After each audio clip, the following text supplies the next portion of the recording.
Let's go! Stay thirsty, my friends.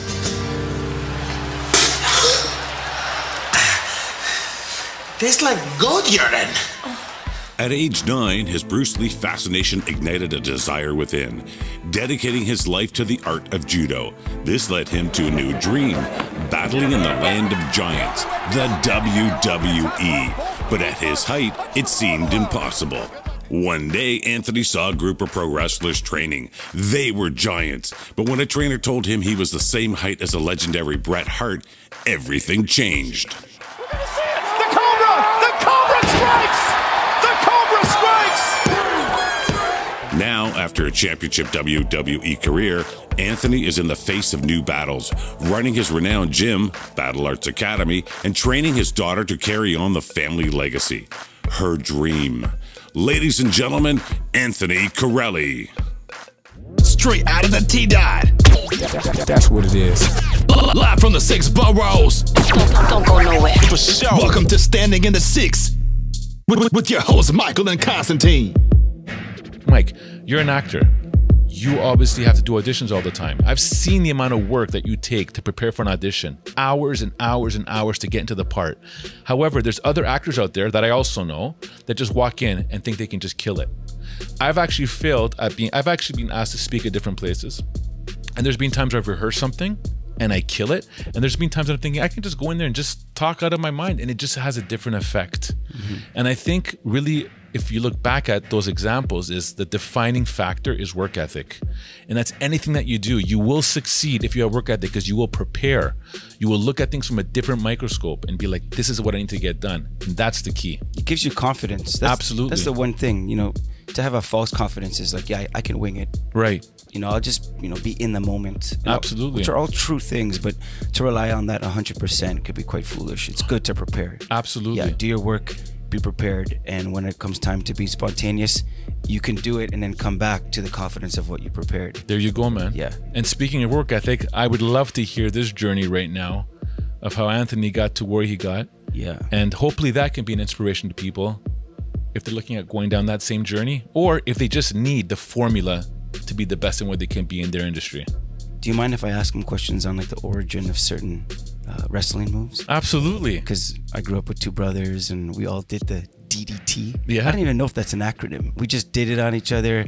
My dad shouted and he said, "Turn that TV off. You guys are hurting each other." Right. We hurt each other like all the time. If we saw anything physical, Yeah. we turned the house upside down. Really? Yeah, like literally. Lamps broken, like everything. We were just those kids. So Well, let's definitely get there with him and see. yeah, I wanna thank him for enriching my childhood. There you go. Yeah, sounds good. Okay, let's bring him in. Let's get it. Let's do it. Let's go!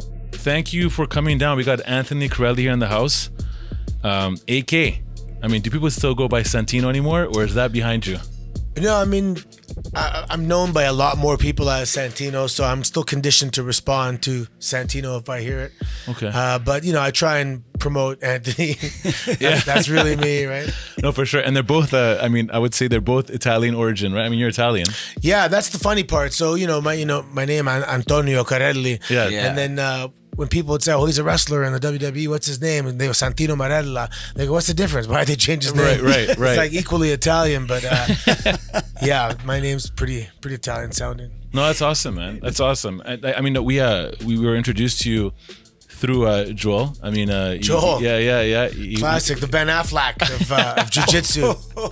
He's too good looking, that guy. Wow. Too stylish, Wow. eh? I like that. That's right on the head. That's good. And I know, he thought you'd be awesome to be, here, and we did a little, background on yourself as well. And Yeah, we did a security background check. Yeah. Everything's clear. We're safe that you're here. So that's all that matters, yeah, right? absolutely, Yeah. absolutely. And we were talking about this earlier, Anthony.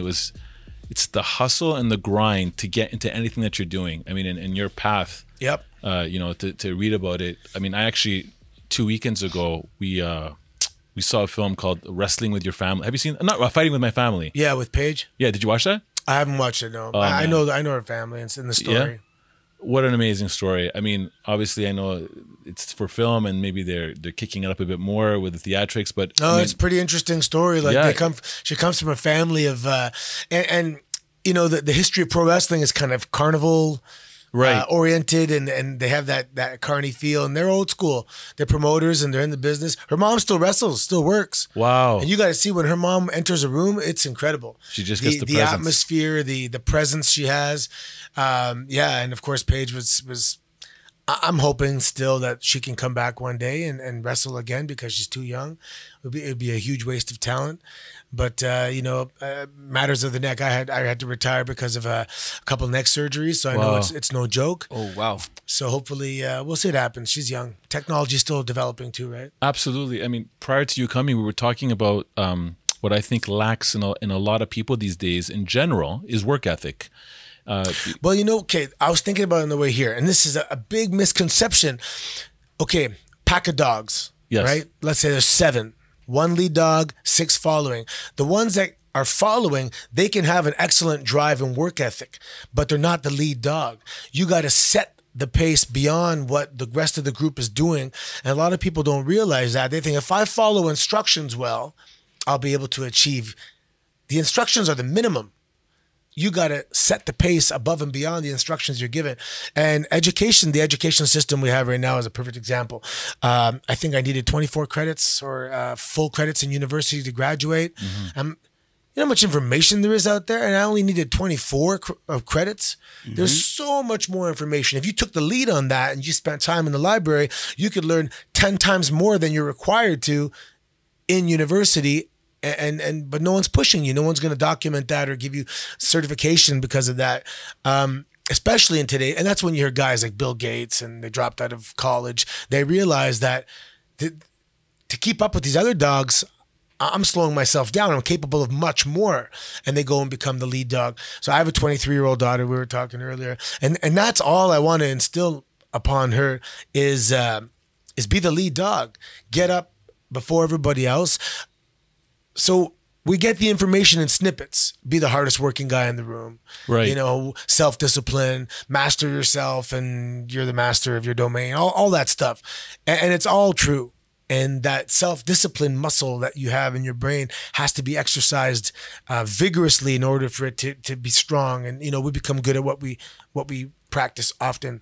So be that lead dog, set the pace, and you'll be good at setting the pace. I'm talking about setting the pace for yourself. Right. Exactly. Everyone's supposed to get up at 7 to make it to work at 9. I don't know. I'm just saying, get up at whatever you want. 6:30, 5:45. Get your workout in. Set the pace.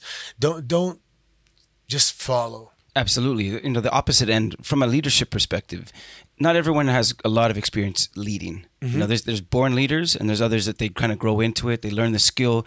They understand, you might lead in one circle, like your family, and in the other, you're not. Yes. But at any moment, even in a conversation, you need to lead that conversation. So it's not even just a title.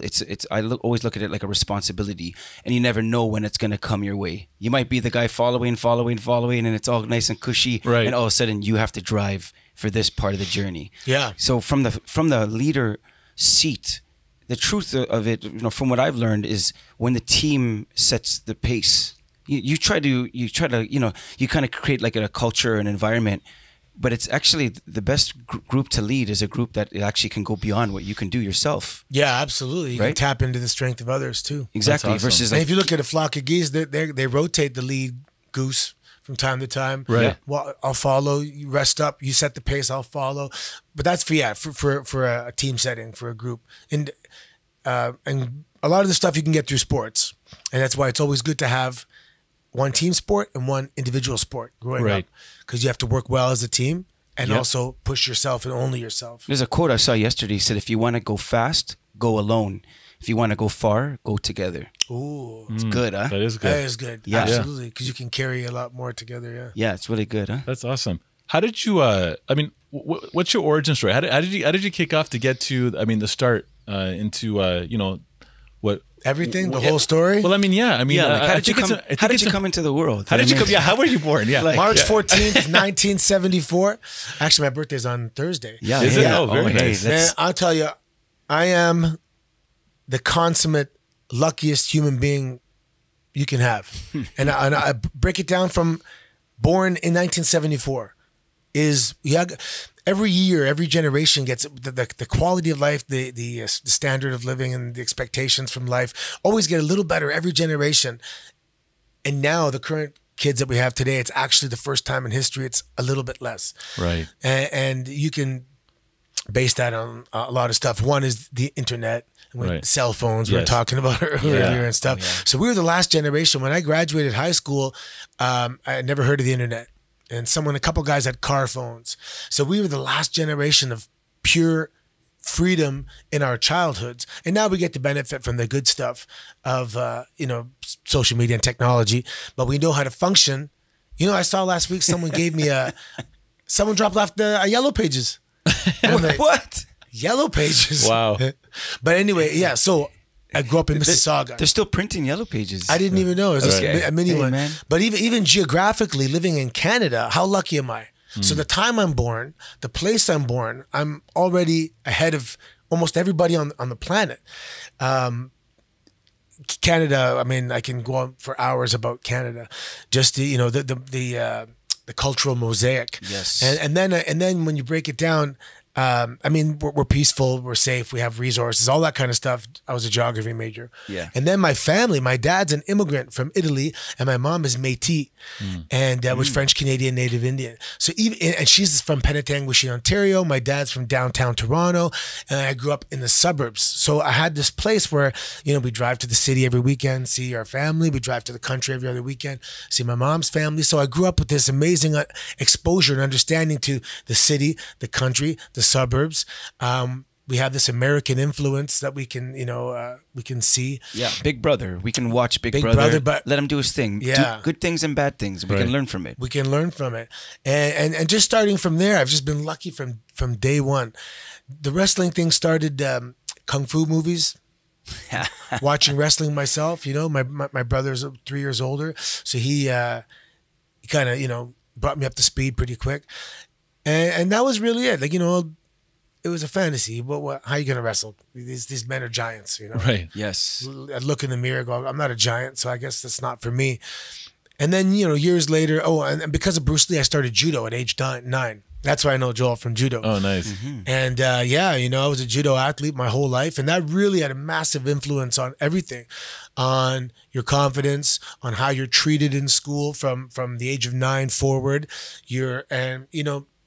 You take the same kids, let's say twins, and one kid trained as an athlete and one just didn't, and they're gonna have two different experiences in life. And judo was a perfect sport for me to become strong, become confident. It's a very complex sport, and it gives kids something outside of the regular, not 9 to 5, but whatever school is, 9 to 3 or whatever. School, that routine. And identity. I never got bullied. I mean, there were bullies that tried, but I wasn't the victim. Right. And judo was perfect. And then because of judo, amateur wrestling is very similar. It's grappling. So I did amateur wrestling in high school. And when I went to Montreal, when I was 18 years old, it was March break. Sorry, 19? No, it was my 19th birthday. Oh, God. Oh, hey. We drove to Montreal. Surprise, you're in Montreal. Yeah. And I checked out the national team would train in Montreal. And that's where I wanted to go. I wanted to be, represent Canada on the national team. So I meet a guy who is on the amateur wrestling team and the national judo team, Andy Bordeaux. He's a super athlete, 2-time Olympian. And he asked me, are you going to go to school here next year? I said, yeah, I'm planning to go to Concordia. And he goes, are you going to wrestle for Concordia? And I was like, I came for judo, but I mean, if the coach understands I'm not going to be able to train full time with the whole team because I'm doing judo, but I'll definitely come and participate. And when I went to that practice, the coach, Victor Zilberman, who was a GSP's wrestling coach, even I think to today, he just looked at the audience and I introduced myself. I'd like to participate today. And he goes, okay, go warm up with that guy. And that guy, to this day, is one of my best friends. His dad was in the WWF in the 80s. Ooh, so that moment was like just a crazy cosmic interaction where, and later in conversation, I'm like, your dad was what? A professional wrestler?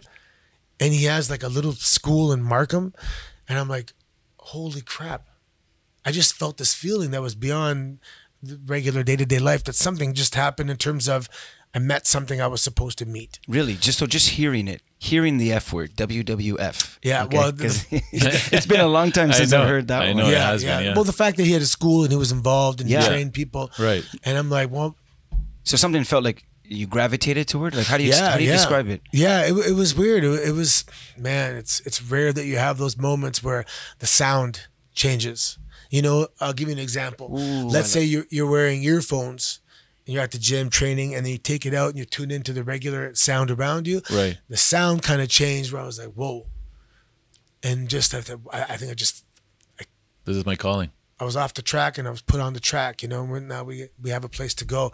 It was a comfortable feeling, and it was the right feeling, I guess. And that was so then that was like a seed that was planted again. Finished university, and so nothing happened with wrestling immediately after. You just distinctly remember that moment, that seed, as you said. Yeah. Okay. And then there was years later, I'm talking to Coach, and we were doing the MMA side. So his first gym was UFO Pro Wrestling, was in Woodbridge, and I'd go there and we'd do like the MMA. This is in the 90s still. You know, we had sambo guys, wrestling guys, judo guys, and we're all just grappling and collaborating. And there was the pro wrestling over there, but the guys that were doing it then were over 300 pounds. They're big guys. And then I remember the conversation when he told me, like, you know, you're the same size as like Owen Hart, Brett Hart. And I'm like, so my size is not a barrier? Really? I said, if it's not a barrier, then, you know, I'm in. I have a pretty good feeling I'd be good at this. Wow. And the Heart Foundation. Yeah. So my coach, Don Koloff, he was at the Calgary Stampede at the time that the WWF kind of acquired them and took some of the guys over.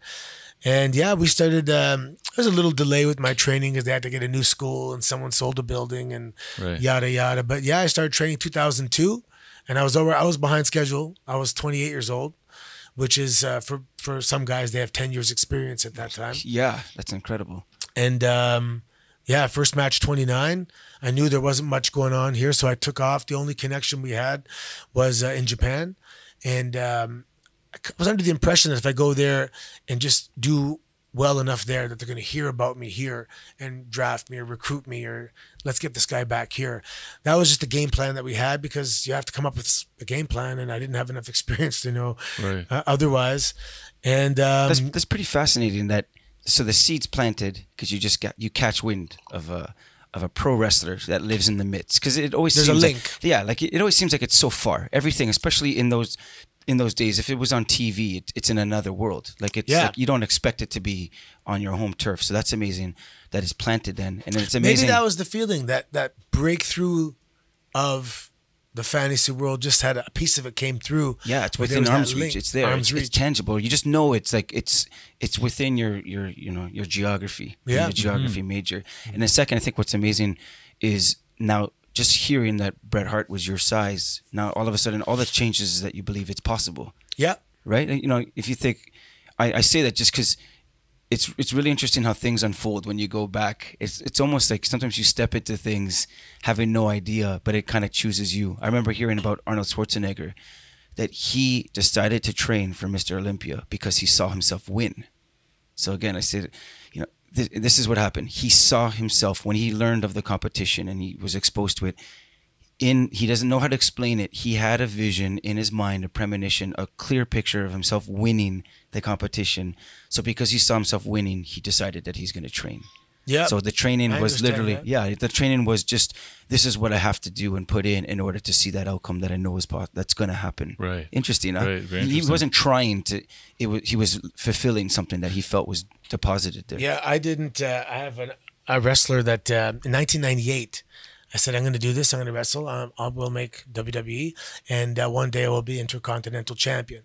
And then it's like, okay, bro. Okay, this guy.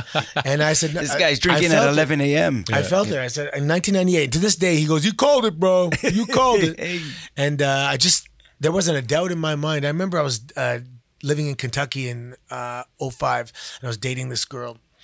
And, I said, I'd like to take it more serious and be my girlfriend. And she's like, well, you don't have a job. And like, you're like 30 years old. I'm like, I'm going to wrestle for WWE. I'm going to be the Intercontinental And she goes, come champion. on, we have to be realistic now. It's kind of a hard thing. I'm like, almost like, are you joking? Take that negativity, get out of here. And there was just not so like a tightrope walker, you have a job, a task, you walk on the tightrope and you're focused and you look. And then when you look back and you go, oh my God, if I fell, I would have been dead. Right. And that was the same kind of focus I had. There was zero, absolutely zero question in my mind that this was going to happen. And then when I look back, because, you know, at the time I got signed, I was 32 years old. Wow. And, you know, I ran out of every single last penny I had like a day before I got signed. So my family's kind of freaking out because I'm living in the States. I can't work there. I'm spending all my savings. They tell me it's coming. I know they're interested in the stuff I was doing there at OVW, Ohio Valley Wrestling. And yeah, so it was great that we had success, but even better that we avoided disaster, which would have been. But I think you said obviously your parents old school Italians. I mean, like my parents old school Greeks. How did they you know, translate all this that was happening? Like, you know, you're being on the sidelines, watching you. Yeah, like I don't know what they went through, to be honest. They knew just because of how I've been my whole life that they probably wouldn't be able to talk me out of it. And good luck. We'll see. You know, my parents were always there. I had something to fall back on. They would have taken me home any moment. Right. And that's one thing about Canada that's really good too, is that the worst case scenario here is it's not that bad of a worst case scenario unless you are absolutely on your own. And there's people that are on their own. They have no family anywhere. That's a different situation. I didn't have that. I had very welcoming parents and very awesome parents. Another part of just being the luckiest guy. You know, my dad drove me to practice for 10 years until I was able to move on to the national team. Like, you know, some guys don't get that. When I see the Olympics, I'm seeing the competition of the kids that had the best parents. Yes. Right. Yes. Right. Interesting. They took them to practice. Yeah. Invested in them, kept them on the journey. There's actually a commercial that was aired a couple of years ago, and it just shows like these moms taking their kids or kids to hockey practice and the grind over and over. I think it's a Tim Hortons commercial. Probably, yeah. But yeah, it's going through the grind. They had a couple of heartfelt commercials. Yeah, and then you see like this gymnast is now an Olympian. This hockey kid now is a NHLer, and it goes on and on. That's why when someone gets drafted, it's a huge thing for the family because it was a family endeavor. It wasn't just this kid got drafted. It was, you know, we all got drafted because we did it together. But it's the sacrifice. I mean, my kids are in rep sports. I mean, last night I was at a game down here at the Mattingly Center. What sport? Basketball. Oh, okay, yeah. Yeah, and there was this. We were sitting very close to the court, and there was this family that was their daughter was playing for McMaster. They're in the finals, and they won. Oh yeah, Mac won. Yeah, that's right. Yeah. But when they called the MVP, I had no idea who these people were, and I just saw them start to cry and cry. And realizing it was their daughter, right? And just to see that scene, it's like, wow. It's amazing. Every Olympic gold medal is tears, every single one. And I'm a wrestling coach now. I coach wrestlers, and one of the things I always coach on is look at the. So when someone now in WWE, let's say, just wins a match, they're kind of like it's standard fare. I win every week, right? But I'm like, if you want me to believe it's real and suspend my disbelief, you got to react the way people really react. Look, UFC. That's good. Someone can be exhausted. 25 minutes of an incredible fight with a vicious pace. They're exhausted. But last 5 seconds knockout, this guy's going to find the energy, the adrenaline to run around, do a backflip, climb the fence, and go, right, exactly. Flex. That's right. And that's how we got to react and respond in professional wrestling matches. I cried when I lost. I came second in Canada 4 times before I finally won, and I cried more when I won. So it's very, very emotional. It's just the sacrifice and the investment and that mental just pushing yourself.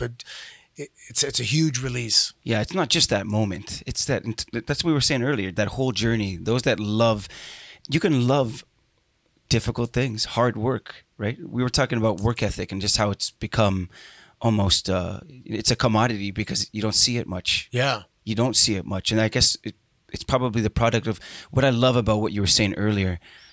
Every blessing or every convenience that you had being born in this country of this time, you took it as in a grateful way. Yeah, that it got you a foot forward. You took it as a blessing. Yeah, it's amazing, and you took it, but you I love that you look at it that way, so you can maximize what it is. You're not going to take it for granted. No, never. Right? I did once. Yeah, I suffered. Yeah, I guess maybe that's what, can you talk on that? Like, oh, what do you mean? Like you suffered? Like, Come on. I looked up at God one time and I said, "Is this all you got?" Yeah. Yeah. And I was the national champion. I was the rookie of the year. I had a girl. I breezed. I got into university, not even trying. And I remember my teacher was so mad one time because I remember I needed like a 74 or a 5, just say, to get advanced credit from some tests. I'm writing the exam and I count the answers and I go, okay, that'll give me this out of this. Combined with what I have, that's 75%. See ya. And he's like, "You're not finishing the test." I go, "I got what I need." And it just drove him crazy, you know. It was so easy. Even I had my daughter in middle of university. It was so easy, and I looked up and literally, I think You called him out. You called him out. Called him out, and I was humbled very quickly. I had a neck injury the following year. I herniated a disc in my neck From looking up too much. and then marriage fall apart, and I lost custody of my child, which at the time it was the first thing in my life I did not have control of. And I'm just not understanding why I can't pick up something with my right arm because my neck. And and then university finished, and I had to move back home to Toronto here. And we started, I couldn't train. I was still in school, and we started partying and getting into drugs and downward spiral. And this is around 98, the year. It's all of 98, a little before, a little after.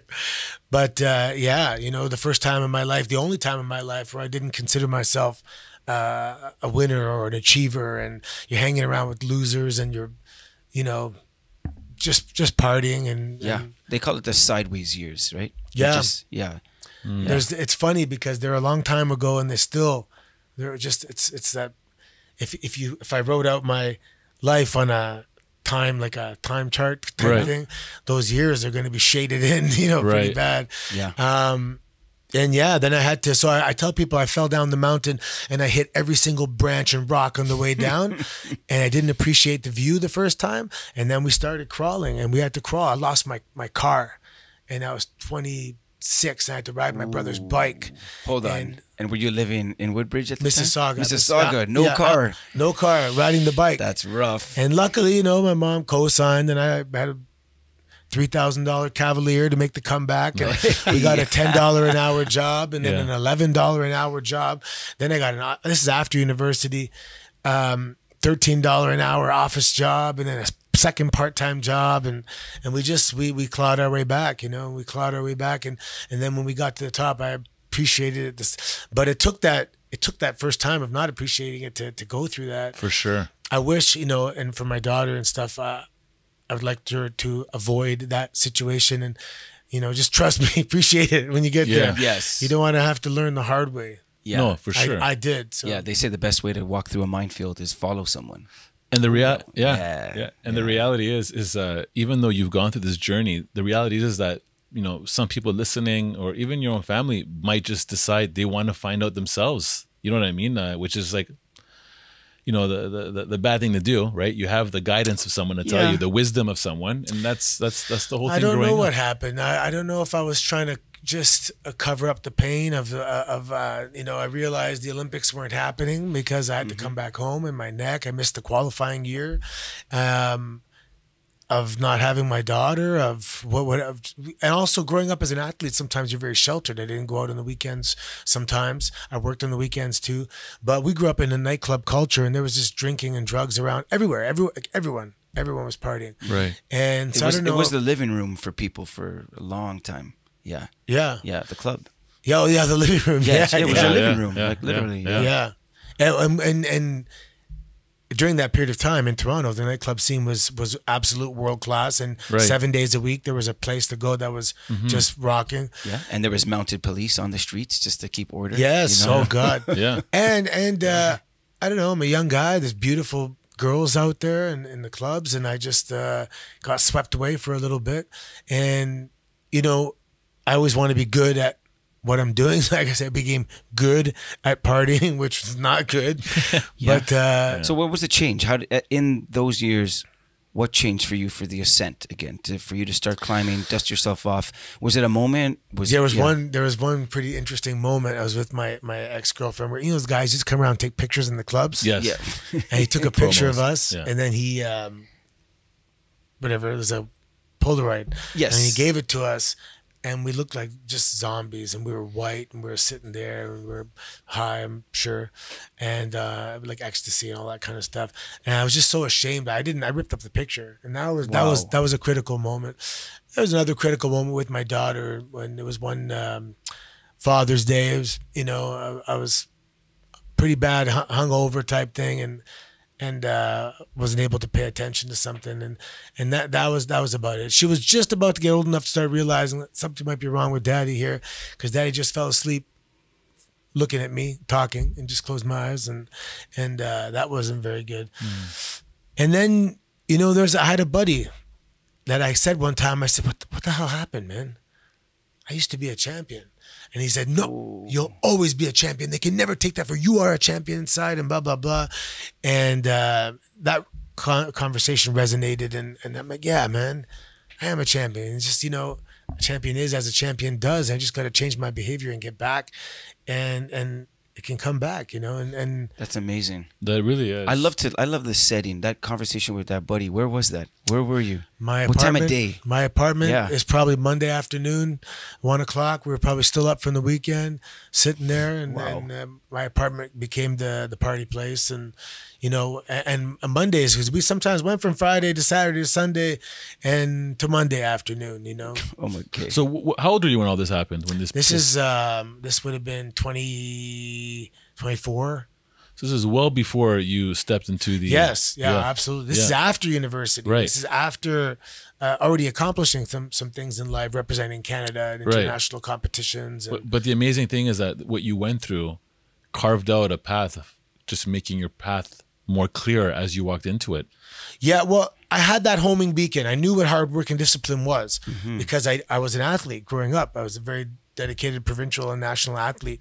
But for some people that may have a similar kind of derailment, if they didn't have that homing beacon because they weren't athletes, how are they going to find their way back? It's true. So again, They have to find it for the first time. That's they actually have the to thing. find it. There's a lot. I think that's more true now than ever. Right. That's speaking to the comforts and all the conveniences we have of technology, and well-meaning first generation immigrants, you know, that had kids that, you know, like my parents are immigrants to the country, both of them. And, you know, you hear it across that whole generation of parents. They just want to provide for their family. Yeah. They do everything they can to provide. And in that next generation that just had that provision, that was able to now get into post-secondary school for the first time and enjoy some of the luxuries of a first world, we didn't really understand what it took, you know. And then now we're having kids, and I'm noticing that there's even a greater disconnect from hard work, just real true hard work, so much so that some families have like that vacuum robot. They just kind of press it and it just it just kind of does its You're poorer thing. for being richer. Right. Yeah. Right. And Wow. and then there's it's only one generation. Yeah. As soon as somebody does well and they want to provide the kids with the things they didn't have, they're sabotaging their kids, and without realizing. Yes. I did the same it's thing. all it's well-meaning, right? Yeah. Yeah. But we are who we are because we weren't given everything. I didn't have It's true. all this stuff. I didn't have a car when I was 16. What do you think the balance is? I mean, if you were to ask parents, you know, just do a general consensus, stats can for the day, and say like, look, you know, what do you think you need to do for your family? They probably would say still probably the same things, you know. Just got to work, got it's to provide. important. And a lot of people, you have to fight your ego on this. Is you have to live below your means. So if you can have a 3,600 square foot home, the 2,000 square foot home is absolutely fine. Try and. I live in a street that I would consider complete middle class. And a lot of pickup trucks on my street, a lot of ladders on the vans on my street, and that's where I want to be. That's where I want my kid to see that.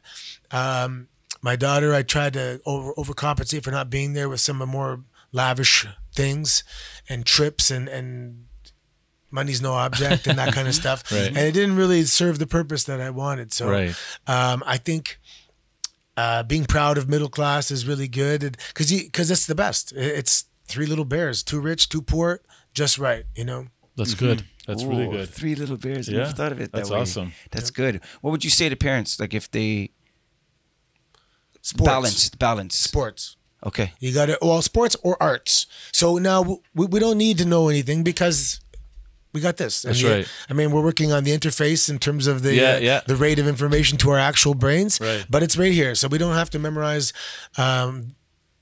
When the Armenian genocide took place, I can Google it in 1 second. That's right. And but we need to do things that keep us people, human beings. So every school, the education system has to be completely overhauled because it's the same as it was for hundreds of years. Right. We need to do music. Everyone should play music. The kids should learn French, and not only French, Aboriginal, and they should learn sign language. And we should focus on this kind of stuff, how to work well with others.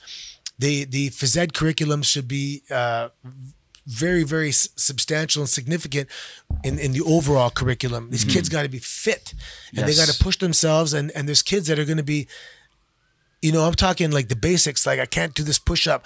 Get down there and say, push that earth, son. Don't you give up on me. Right. And that moment when they're like, oh, I want this to be over, and this sucks. He's yelling at me, and I can't do it, and I feel pressure. And then all of a sudden you go, and you do it. What you just learned at that particular moment is one of the most important things you'll ever learn in your life. That you can do it when you bite in 1,000% and chomp down and go. And where is that taking place? And I don't know. Yeah, that testing ground has evaded so many now, right? They're not tested. I have some buddies that have participation ribbons. Yeah, That's the whole. Yeah, they have these soccer. I have two buddies that their boys are high level soccer. They're young, but they're overachievers. Always playing with an older category. Now they said that it's kind of changed. It's diluted. They're a little bit outside of Toronto. Their kids compete in soccer festivals. It's not a tournament. Have you heard this? Did they keep score? No, I don't know. I didn't ask that, but it's a soccer festival because it's like no real winner, no real loser. So I guess they don't keep score. It's just for going through the motion. I can't stand that stuff. When if you don't keep score, come on, and everything, and if you look at every single species in the world, there's this Okay, so for example, the same situation. Let's say you take away all the guns from hunters and people, and then but the bad guys still have guns, right? So if you're taking away the equipment to stand up for yourself, there's still going to be bullies, and now no one's going to know how to stand up for themselves. Right. I got bullied, and you know what? That was a life-defining moment when I stood up and became a goddamn hero in front of my peers because the guy 3 years older got judo thrown on the front lawn and never bothered us again. And that moment would have been taken away from me if there was no bully. And bullying is important, man. It's fight or flight, Right. Yeah. Right. No, that's good. That's a good way to look at it. Yeah, everyone's trying to avoid, right? Resistance. There's no growth unless there's resistance. You have to go through things, and it's part of it. I love the push-up. The push-up analogy. It's the most simple thing. Whether you're an intellectual or you're, a God-given gifted athlete, the principles of it, you can draw from it. I've seen people go through physical duress and they bail before they even start, before they could even feel the weight, or they start to catch. Their breath their heart rate elevates. They literally will just stop, and it's like, okay, no, keep going, and they actually make a choice to stop because it's just their mind told them, I don't want to go through this. Yeah, well, the parents, I'm a coach, and so I see all different types of kids, alpha males, kids. I have one kid, he's making excellent gains, but in the beginning, I wanted to look at his mom and say, was he in a bubble? He couldn't even hold his head up by laying on his back. Really? He couldn't hold his head up or hold his feet up. He'd collapse. He's a smart kid, so I can reach him when I'm speaking to him. Right. And I said, look, I don't care about the push-up. It's not the push-up. This is just the vehicle we're using to get this understanding. And he's like, oh, I saw the light go up. Now this kid's doing sit-ups, and that is the perfect example. It's amazing. Sorry, but in the beginning, one time he stopped and took some water, and I looked, I go, what are you doing? He goes, I was getting a little warm. I didn't want to get too hot. I go, get your ass back down there. And he's looking at me like, whoa, no one's ever spoke to me like that. I said, listen, I even talk to my students. If you guys grow up one day and don't like me and look back, it's a bad memory, I'm okay with that. Yeah. Right. Because I want you to leave here stronger than you were than you came in. And look, you want to be my friend? I'll be your friend 100%. But you want to benefit from this class the way you really can? For sure. Then I'm going to push you. Yeah, that's good. I'm making no mistake about it. I'm going to push you. And I have to do it with adults too. I coach professional wrestling as well. Right. So I make the understanding in the beginning. I say, who wants to do this casually? Then that's fine if you do. Mm-hmm. You have a job, you have a family, you want to go work on the weekend. A couple of times we'll drive to Kitchener, do a professional wrestling show in front of 86 people because you like it. That's no problem. That's 100% you're welcome here. But if you tell me you want to do this for a living, well, I know the level of competition out there. So it's a whole nother understanding. We have to have a spoken understanding that you have to be the lead dog and you have to push.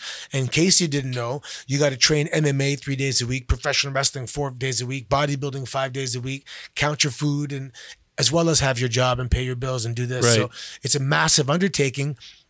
The good news is we don't have to figure it out. It's all there.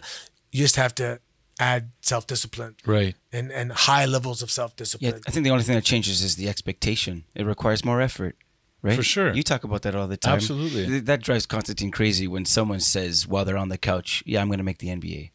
Well, I mean, just right now, everything that you just said, that for someone that wants to go beyond just casual, the problem is that they're getting a message out there that they're looking at, for example, this wrestler and saying, I can do that. However, whoa, hey. However, they don't know how to get there, or if they do find out to get there, they don't want to go through that journey to get there. They just want that quick fix. Yeah, I have some wrestlers that they're like, yeah, I want to do this, and then 2 years later they go, I guess I didn't want to do it as bad as I thought. Jeez, man.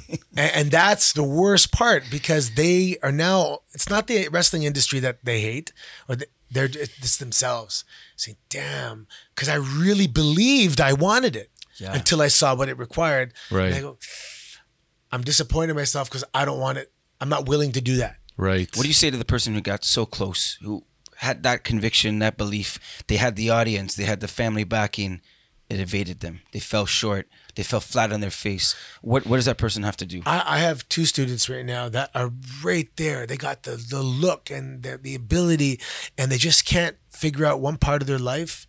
One guy is a bouncer, for example. He works nights, but our practice is at nights, man. You got to come to practice. So take that factory warehouse job, 9 to 5, that you don't want. That's gonna. But you have to understand this is a means to an end. I did. I had jobs I didn't like, but I knew that wasn't my life. This is just until this is a placeholder until the next level. Absolutely. And the ego, man. You got to check the ego.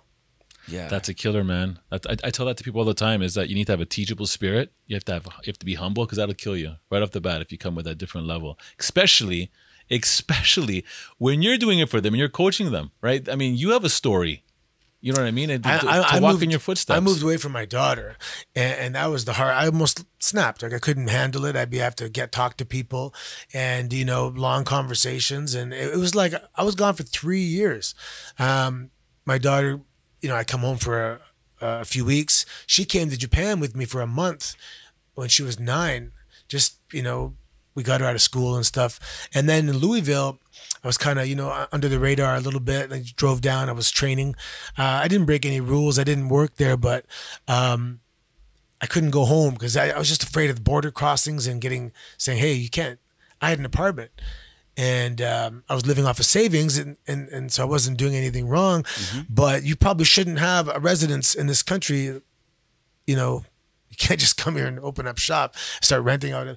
So anyway, it was very hard. And it was, I remember walking into the office of Danny Davis and saying, Danny, I need to hear something, man. Am I doing the right thing? I'm trying to provide a better life, but I'm not even there. This is life. My life's my time. Is this going to be worth it? And he goes, yep. Nope, I never forgive myself to this day for the time I missed from my family. I'm like, what? Wow. That's not what I needed to hear. Oh, wow. And that's one of the reasons that everybody on the road, you're so close, is because you're doing making that same sacrifice. Yes. Nick and I relate. So going back to, I think, 20 minutes ago, we were talking about, it was in Kentucky, where you went. Where did that transition happen for you to do the tryouts to get into that whole mode that got you into the work that you did to get there? So I moved to Japan. I was there for 1 year, just completely immersed in my little town, and I was more like MMA kind of training and professional wrestling. Did you trim bonsai trees? No. Oh, but I overstayed my tourist visa by a few days. I was banned from Japan. So that plan was, I had an apartment, I had a scooter, I had a a life there. And so then I had to reformulate the game plan. I came here, I heard of OVW, which was a developmental territory. Right now they have NXT.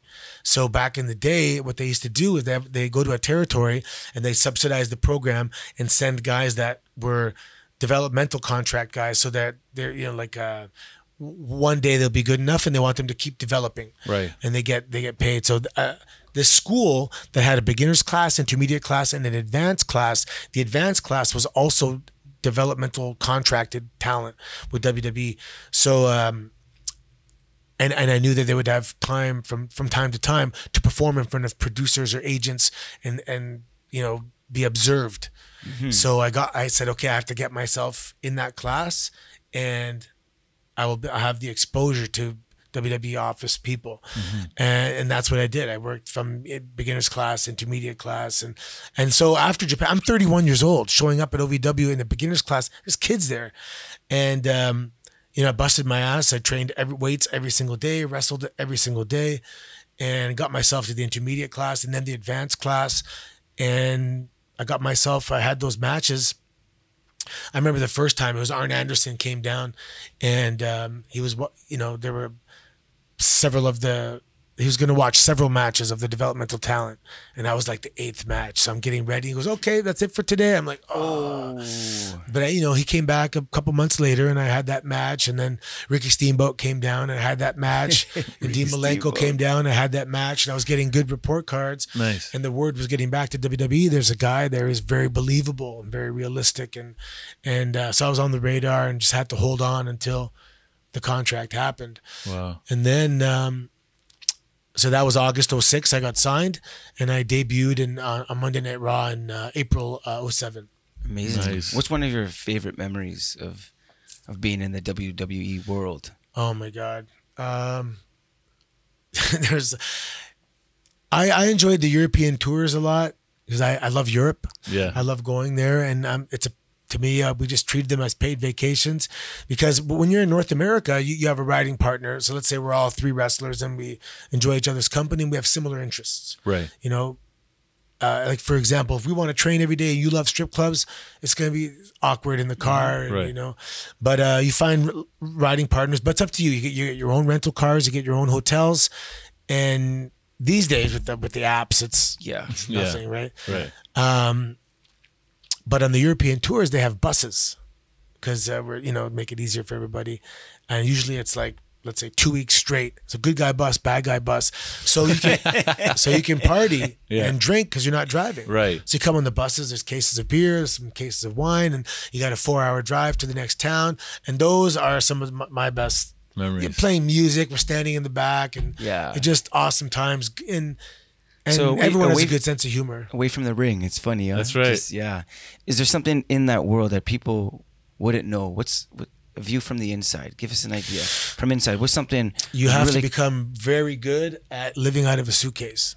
Wow. And I, you know, I felt like I carried my bags for 10 years, and when I retired and I put the bags down, I'm like, wow, the bags are down. Like, wow. You know, you live out of the bag. Yeah, you got your gear bag, which you have to carry with you. Right. And that'll have your boots in case they lose your luggage, you can still work.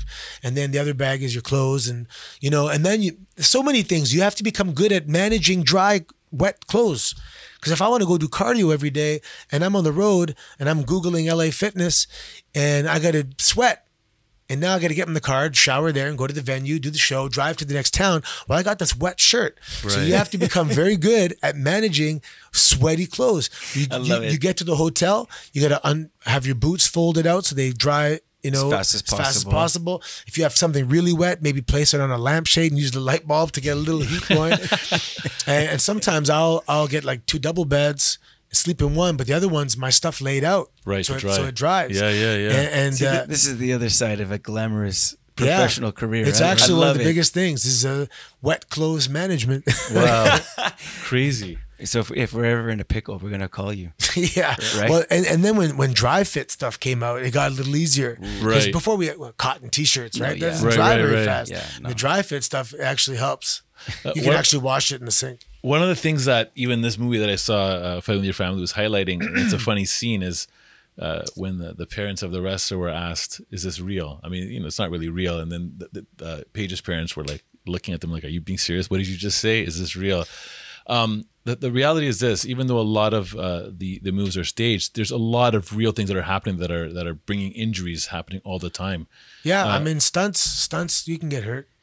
Well, it's important that people. Okay, so back in the day, they protected it, and that was fine. It was actually the best time, the golden era, because nobody knew grappling. There was no BJJ. Yeah, right. So if I'm seeing this guy give a headlock and this guy can't get out, I don't know. I've never been in a headlock by a 300-pound guy. Right. I imagine it's pretty hard to get out.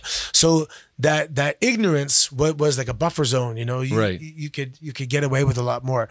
But now that people are becoming more savvy, and we said it's a work, it's a show. So now the wrestlers there's a lot more demand on what they got to do in the ring, and so we're kind of going towards the knowledge base is expanded of the general audience. Yeah. I had a match years ago when I threw on a side triangle choke, and the audience was crickets. Now, and this is one of the genres I fell in love with in Japan, was that work shoot style where it looks like an MMA fight. Yeah.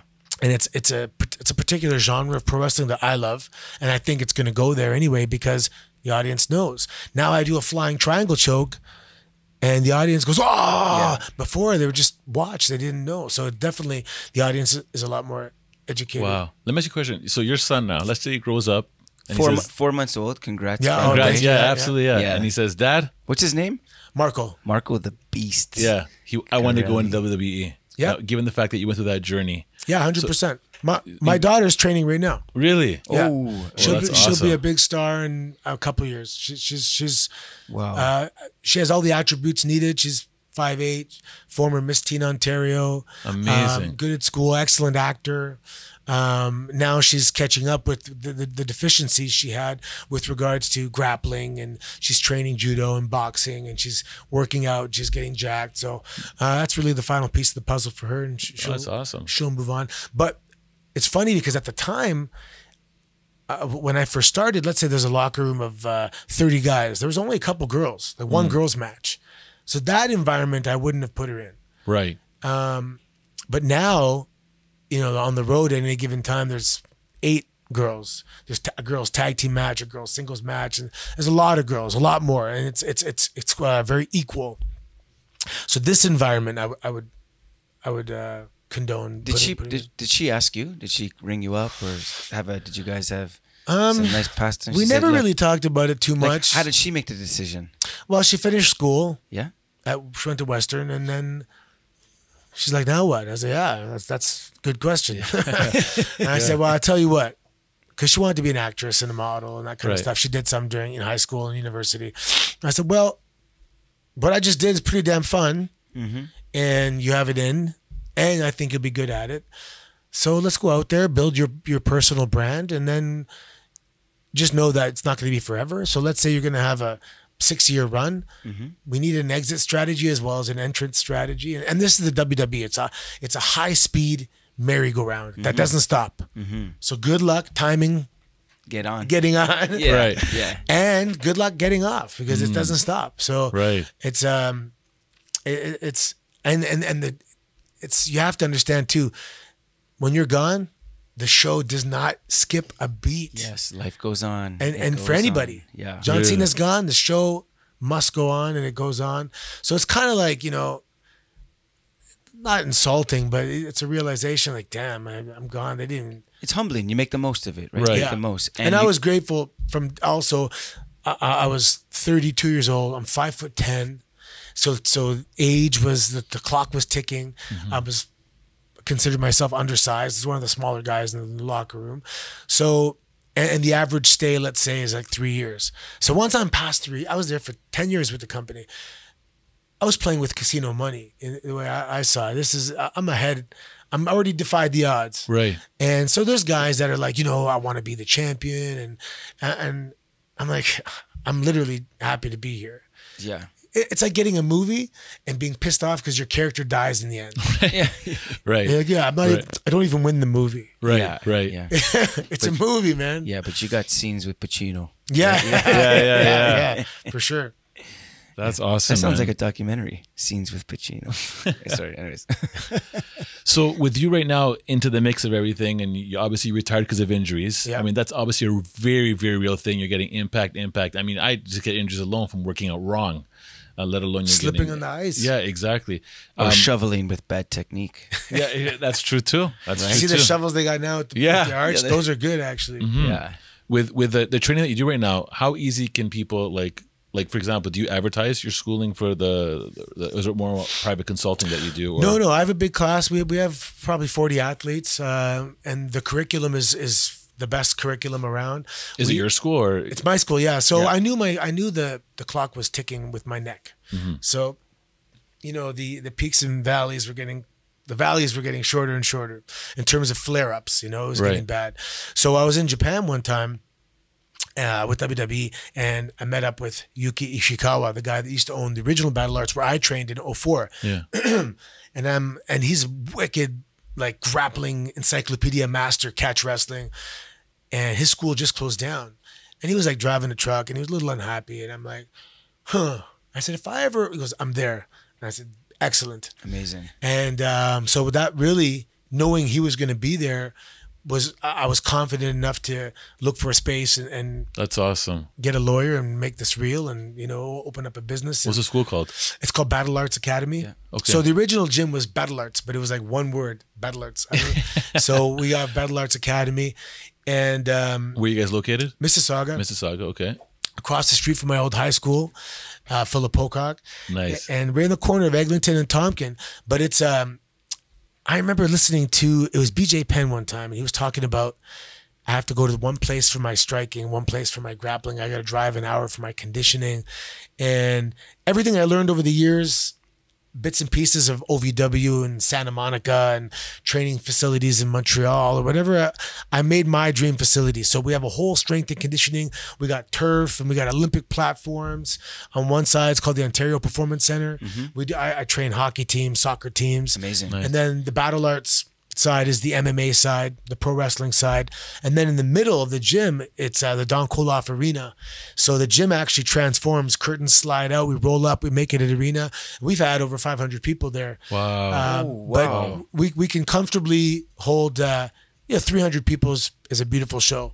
So as a part of the students' education, they got to participate in a monthly show in which we sit back in a classroom setting, watch tape, critique it. So the education is awesome. We have That's awesome. three in-ring training sessions, a classroom session, and then a beginner's class and stuff. Okay, so that happens every month. The show's every month. This Yeah. next one's this Saturday, actually. I'm not Okay. going to be here, but there's a student show. And I mean, I sat beside Triple H, I sat beside Arn Anderson, and I didn't figure it out myself. And that's the thing. I'm not saying I know everything about wrestling. Right. I had the greatest mentors. My coach, Rip Rogers. I could make a living as a coach just remembering 40% of what he taught me. Just Right. Yeah. if I could regurgitate 40%, I'm a good coach. Right. That's how amazing he is. That's awesome. And I was blessed from day one with all these coaches. And I'm just, I mean, I have my own spin on things as well. But the there's nothing like it around here. Oh, that's awesome. We got to head out there. 100%. Yeah, come watch the Yeah. show. I'm back over the next month, April. We have a show, and I'll be back there. Okay, sounds good. I actually have to go to Puerto Rico this weekend. Hey, Have to. Well, I'm making an appearance helping out a new company that's getting started. So it's a quick That's awesome. in man. Friday, Yeah. out Saturday night. Beautiful place. Have you been there before? Yeah, oh, yeah. Oh, it's really nice. That's the thing about wrestling is that I had a chance to Travel the world. everywhere. Yeah. Everywhere. I mean, we didn't go to every single country, but I probably wouldn't have made it to South Africa, if I, Australia, countries, everywhere in Europe, South America, Central Which is America. wrestling's huge for them down there. Wrestling's big everywhere. Right. For some reason, because almost every single culture has had something violent in the past. A Yes. war, civil war, indigenous people being executed. There's a history of violence in Earth, period. So there's some kind of subliminal, subconscious attraction to the simulated violence that we do on TV. Absolutely. So people love it. People Yeah. understand it. Any standout moments in your international, interaction with people? Yeah, man. One time in Dubai, they flew me in for a media day. No, I was doing a signing at a video game expo, and I'm not into like, celebrity treatment or anything like that. But this was the taste of. I was the Beatles that day. If you fly Emirates airline, first of all, the business class was. I didn't want to get off the plane. Yeah. It was 15 hours. Right. I'm laying flat and I fell asleep, missed the meal, ding them. They come and serve you with like a tray. It's not plastic little peel Right. off the lid. This is, Right. they're serving you anytime you want. The earphones, noise canceling, the screen is massive. I get there and they pick me up in a golf cart. Everyone's walking off the plane. I'm golf carting it. I go to a separate customs line, and even at the hotel, I have my driver and the car behind me. Even like everything's to the max. Even where I checked in the hotel wasn't even the main check-in. I had to go on the 26th floor, a special check-in where there's like a buffet waiting for me. Oh, I go in my room and there's a cake with the icing on the cake is like my picture and stuff. And then the next day when we go to the thing, we have, Suburbans, black Suburbans, the back door. Mm-hmm. These security guys are linking their arms, making a thing around me. And I'm like, are they sure they know who I am? Like, cause they're like trying to reach like it's Right. water, Yeah.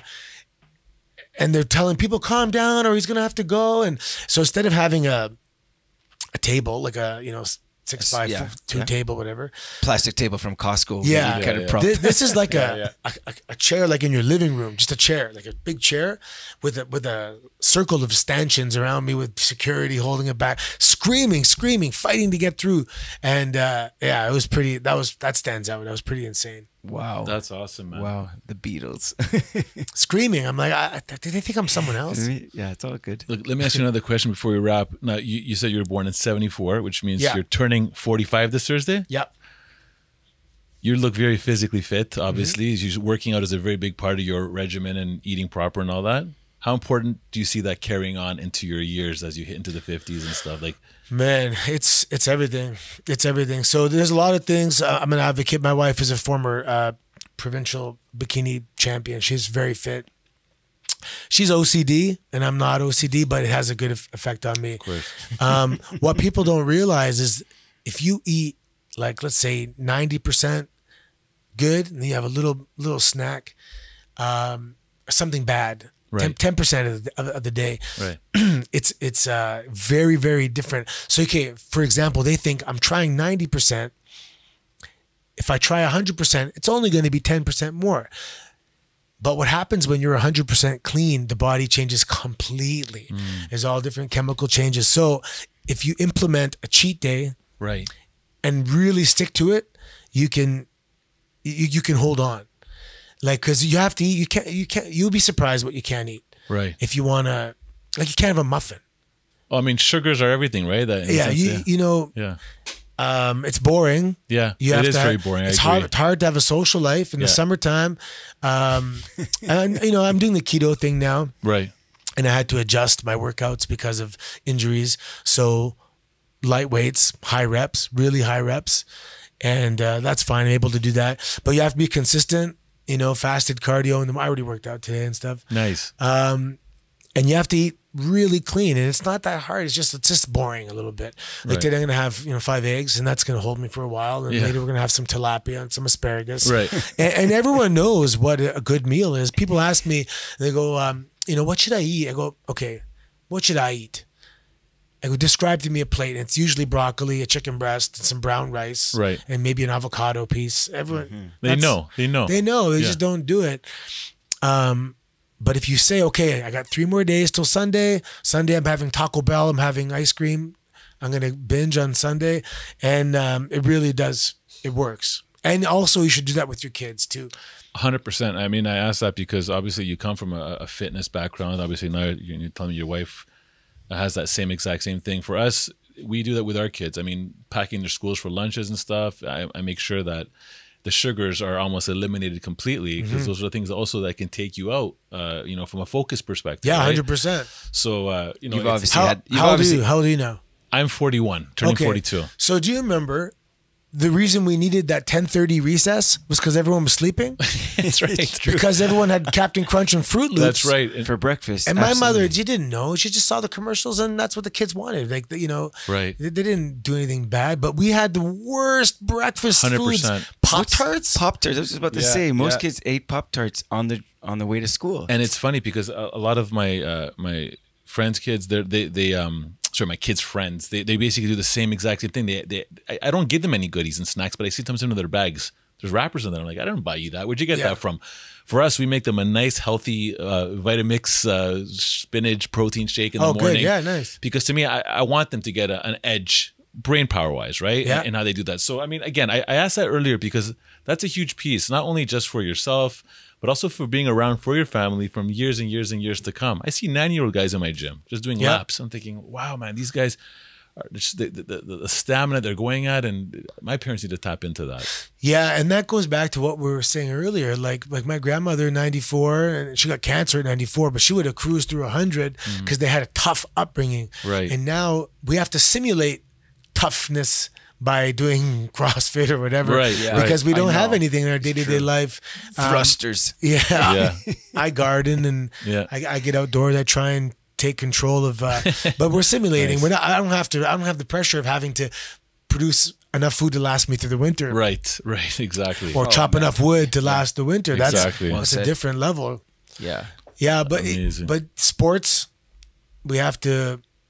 That's something that's going to help us be a little tougher and healthier in the long run. There's something you said earlier. It seemed like it struck a chord with you. Education. You seem like you have a passion for education, or to see it I went change. to teachers college actually. Yeah. Really? So, what's your thoughts on that? I mean, I don't know what you're doing right now. If you have a thought to jump in that circle, Yeah, and kind of 100%. stir that pot, because it definitely 100%. Yeah. There has to be. We just mentioned it. Oh yeah. So now the education that we're providing the kids, we have to smarten them up to every industry that they're going to be bombarded with. So for example, I don't know if this is taking place. If I'm a kid and I would say, listen, there's something called the fashion industry and they want to generate sales. So they're going to make you feel inadequate that your shoes are last year. That's all goddamn bullshit. Don't fall for that. There's commercials on TV. Everything that you face every day is to generate sales. Part of this nutritious breakfast. Yeah. Garbage. Don't follow that. The music consumerism. industry. There's enough music. We have enough music. You don't have to have the latest. Right. And we have this feeling of an inadequacy that we feel like we have to be in the know. And credit cards. I actually wrote a book years ago. It was called the Teenage Bible-ish, and it's all about preparing kids for just not being marks. Yes. And by all these different industries, and credit. If you're 17 years old, in 1 year, this kid can have a credit card and screw up his life because he thinks if you have $500 in the bank and you have a $500 credit card, you think you have $1,000. You don't. That's right. You have $500. Yeah. That's all you had in the bank. There's two desks in college that I remember. There's registration, first day. You just make sure you get everything. OSAP. And then, there's the credit card. There was the credit card. yeah.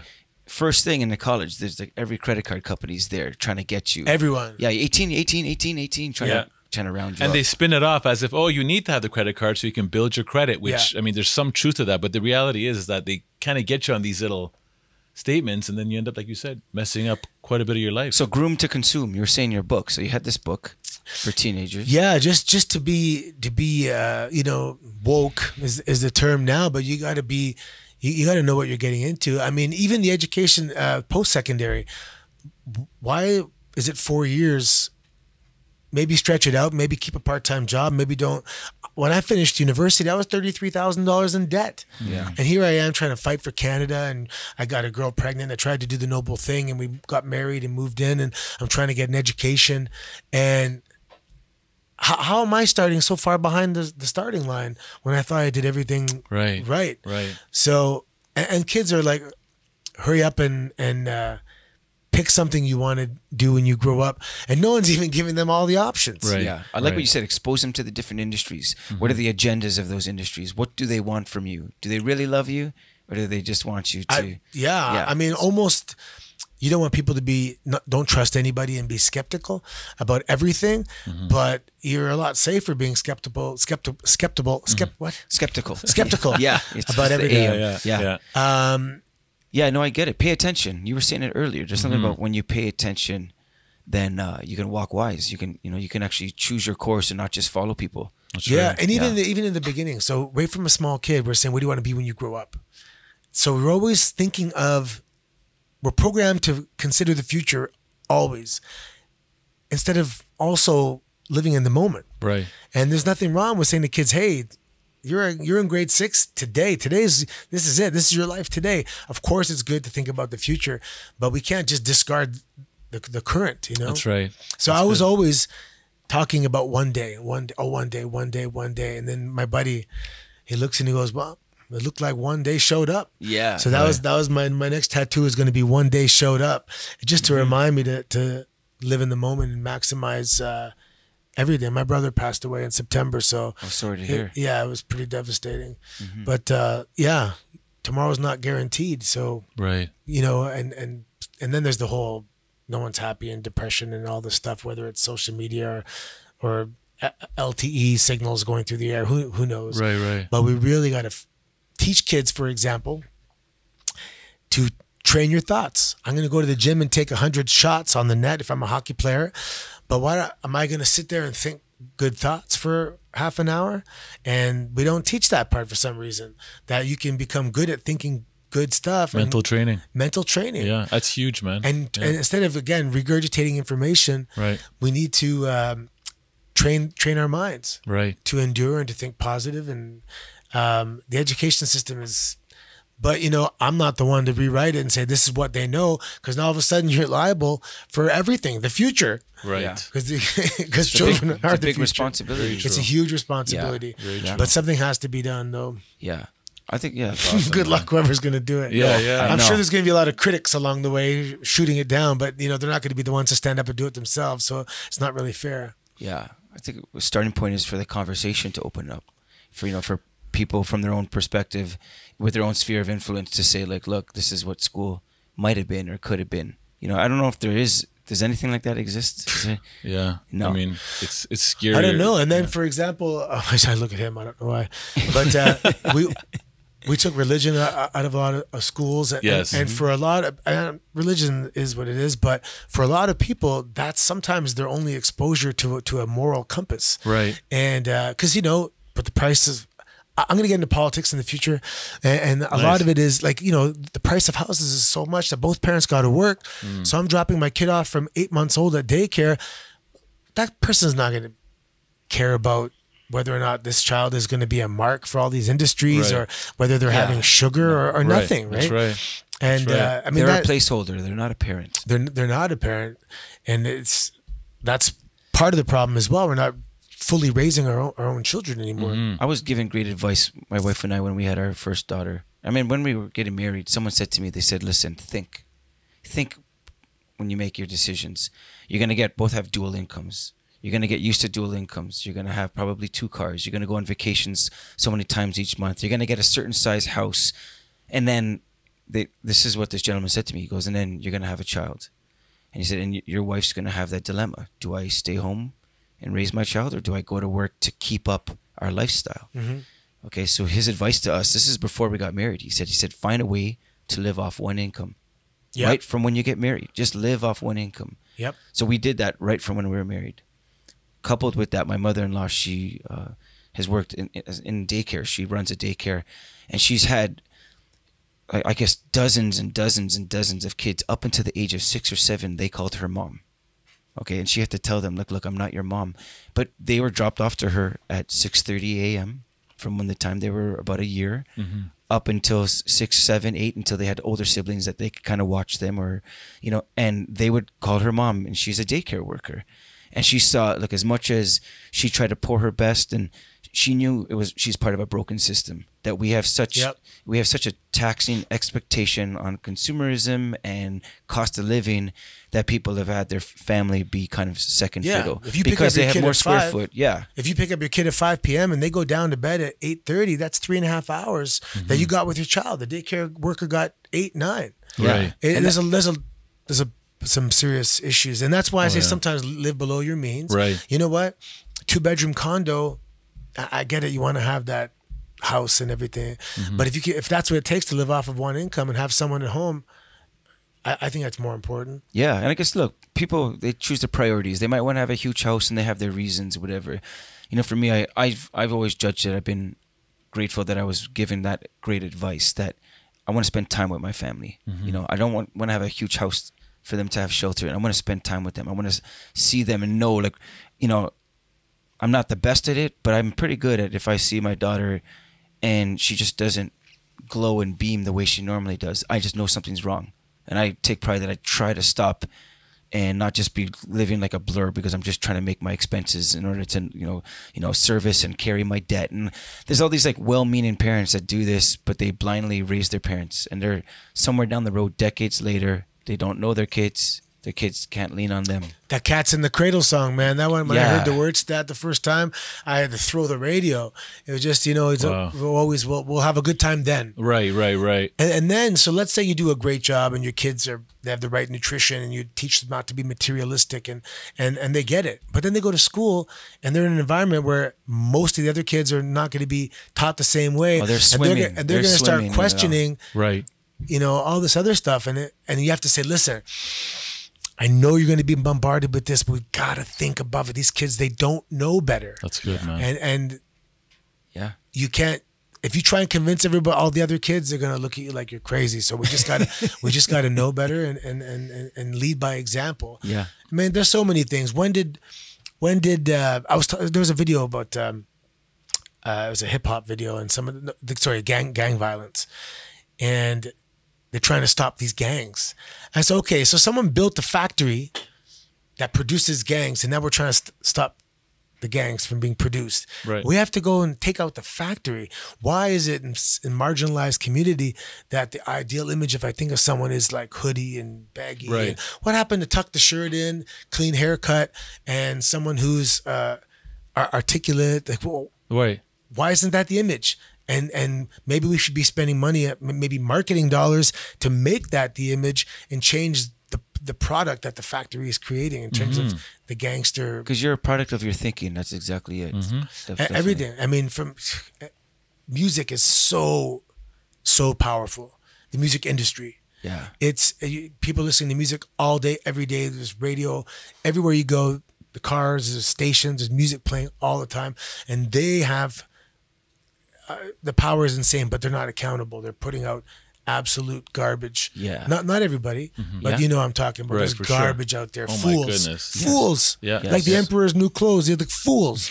Fools. And and the kids are looking up to this and thinking it's normal. That's right. These are fools. Because there's a beat, because it they're sounds victims. good. The musicians are, a lot of the musicians are victims. They're taking, promised this, and they came up from they're just, you know, regurgitating that. That's right. Oh, yeah. And they're being used and manipulated, and they're going to be cast aside to the curb when they're done. That's right. But that's the kind of stuff in the education system we have to, you know, getting angry at bullies. You got to feel bad for bullies if you realize that there's something underlying at home or whatever it is, it's causing that. Yeah. So we have to stay woke. Yeah, they need to have basically a course on street smarts. You know what I mean? Literally, there should be even street smarts and even managing home life. Yeah. Do they teach kids how to pay bills or do taxes or not at all? What's basic things that you might have to do as an adult in your home? I think, you know what, even fair to the school system, a lot of things we're talking about today, this is the role of a family. Yeah. These are the things that you discuss with your family. Right. Family gives you the eyes and ears to understand the world. And I think if anything, we've always said, oh, school, they should do this, school should do this, school should do this, where the schools are probably saying, parents should be doing this. Yeah. Right. Yeah. Right? I'm spending 6 hours with this kid. I'm here to teach grammar, not right. How to be a functioning person in society. Yeah. Teachers, they have a serious job. In fact, when I went to teachers college, I went to do my first practicum as a phys ed teacher. And the guy goes, run while you can. Wow. And I'm like, what? He goes, It's like a movie. Run while you can. he goes, you don't have the resources to do what you want to do. The kids aren't going to listen. The parents are not going to appreciate anything you're doing. The principal, his hands are tied. What a defeatist attitude, eh? Yeah. And it worked on me. I'm like, So you did a side triangle on him, and then what happened? and this guy is telling me there was a heart to heart. Like, this is, I don't know if he saw something in me personality wise that realized it wouldn't have been a good fit. Yeah. But yeah, run to the hills. Some don't do well in the cage, you know? That's Yeah. nuts. I'm one of those. Okay. Well, the good thing is that if anyone does want to get that kick, they can always re-listen to this podcast and get revamped. Yes. Anthony, thank you so much for coming down, man. I mean, what an incredible! I love the drive, man, and I love what you stand for, and I also love where you went, and I think that could be a testament to many people that are looking at getting into anything. It's just the persistence and the drive, and also when you do get taken off the path a bit, coming back on, having that, like you said, that God moment. I think a lot of people have that. A lot of people have that. It's just identifying with it and seeing this is what I need to do to get right. Yeah.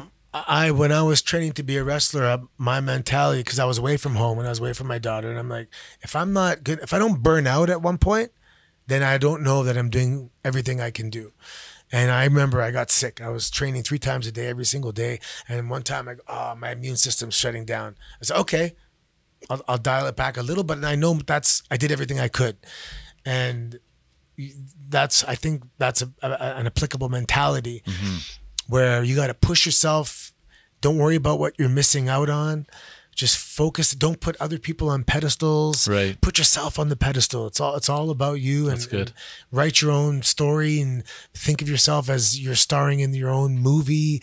And every single day is script being written, That's right. based on your actions and stuff. Well, look, man, we thank you for coming. It was a pleasure meeting you. We have a lot of respect for people who pour into other people.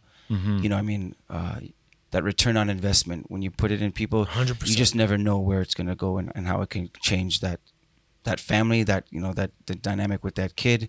I love that you're doing it with your own children as well as other people's. Yeah, I coach. Coaching is huge, and it's almost like, how you in the Seinfeld episode you said you can't do a selfless act, and it's like, but it's like by making other people successful, it's almost kind of like it's not a selfless act because it just reflects on you as well. Amazing. It's the best way for it to come, though. Yeah, 100%. Yeah. Anthony, if you could do a shout out one more time about your gym, just if you want to look at that camera or just say where you're at so people can find you. I'm in Mississauga, and it's interesting if it's a lot of it's geographic based on what we're offering. So if it's judo class, which I coach, you're probably going to live in the neighborhood. Right. Boxing, MMA, that kind of stuff. It's locally sourced.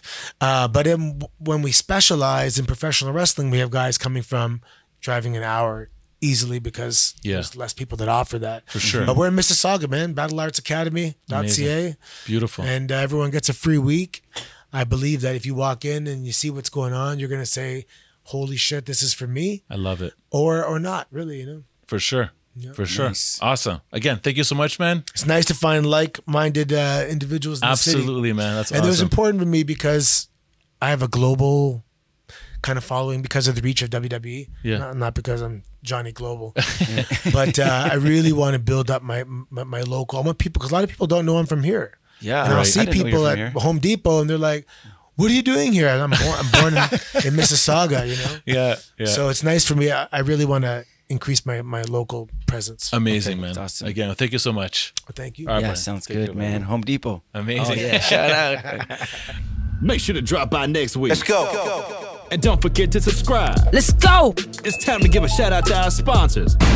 This podcast is brought to you by Sentinel Security Plus. For all your premium security needs, visit sentinelsecurityplus.com.